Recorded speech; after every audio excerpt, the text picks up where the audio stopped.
C'est un viticulteur convaincu d'écologie, mais sans extrémisme, et engagé dans une démarche collective, c'est bien Philippe Bardet. Il a créé, au début de l'an 2000, une société vouée à l'environnement dans un contexte de développement durable. Nous le suivons de Saint-Émilion jusqu'aux vignes de Castillon au château Picoron.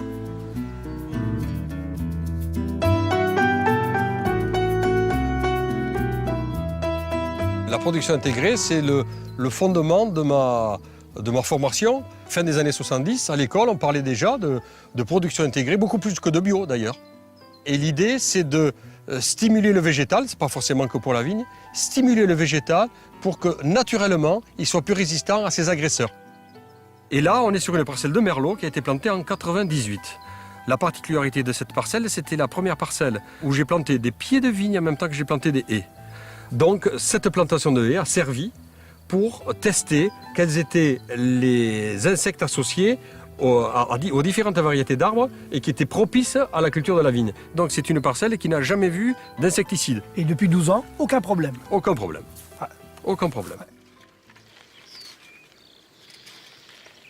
Philippe, c'est vraiment formidable parce que tu es né ici. Nous sommes à Saint-Émilion, nous sommes à 3 km de la cité. La cité.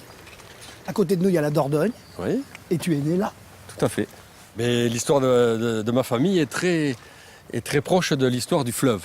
Parce qu'on a fait un petit peu de recherche historique et on sait qu'en 1702, notre famille était propriétaire d'une maison au bord du fleuve et avait des bateaux pour transporter du fret.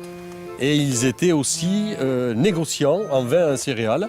Alors négociants sans entrepôt, parce que les entrepôts, c'était leurs bateaux. Ah ouais. Et les bateaux qu'on appelait à l'époque des gabarres. Voilà, c'était des gabarres, ils étaient gabariés.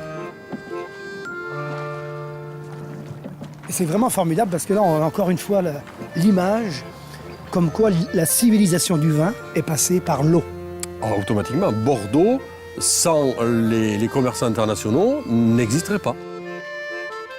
Mon papa et mon grand-père étaient commerçants, ils étaient courtiers en vin. Courtiers en vin. Je suis le premier paysan de la famille. Ouais.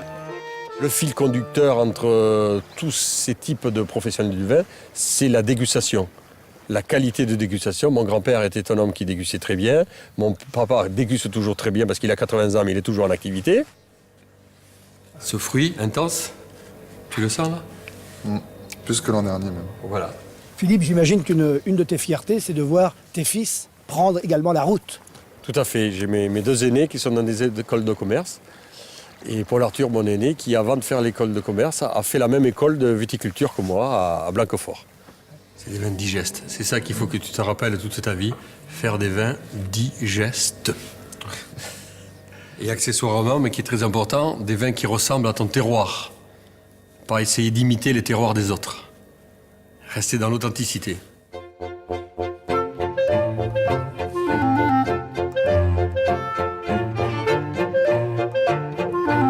J'ai perdu mon chapeau! Enfin, si je peux me qualifier, mon action au niveau de la viticulture, c'est être plus chef d'orchestre comme orchestre. Toutes les activités sont intéressantes et j'essaye de les faire pratiquer par les plus compétents, y compris des insectes ou des champignons du sol. Je fais partie de ceux qui pensent qu'il n'y a pas de mauvais insectes ou de mauvaises herbes. Il y a une simple question d'équilibre. Parce qu'ici, nous, on vit un film de science-fiction en permanence. Il y a Alien et Predator qui font le ménage dans nos insectes toute l'année. C'est ça la vie du vigneron. Un de mes métiers, ce que je me plais à dire, c'est interprète de grands terroirs. Il y a une partition qui existe là, à moi à la comprendre pour savoir quel porte-greffe il faut que je mette, quel cépage il faut que je mette. Philippe, finalement, tout ça, ça n'a rien à voir avec tout ce qui s'est fait dans les années 70. Ah mais non, les années 70, pour moi, c'était un autre monde. C'était la chimie, aussi bien la chimie au niveau des maladies qu'au niveau des engrais, qui allait régler tous les problèmes. Alors qu'on s'est aperçu très rapidement que c'était une aberration totale. Les bactéries et les champignons du sol nourrissent beaucoup mieux la vigne que des intrants chimiques ne peuvent le faire. C'est aussi simple que ça. La vigne doit être en bonne condition physique. Nous, vignerons et humains, nous devons être en bonne condition physique, pas faire d'excès à la nourriture, faire du sport, être heureux de vivre, Faire de l'aviron, entre autres, par exemple.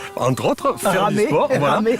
Faire du sport. Et la vigne, c'est pareil, il faut qu'elle soit dans un environnement stable, où c'est facile pour elle, mais sans excès.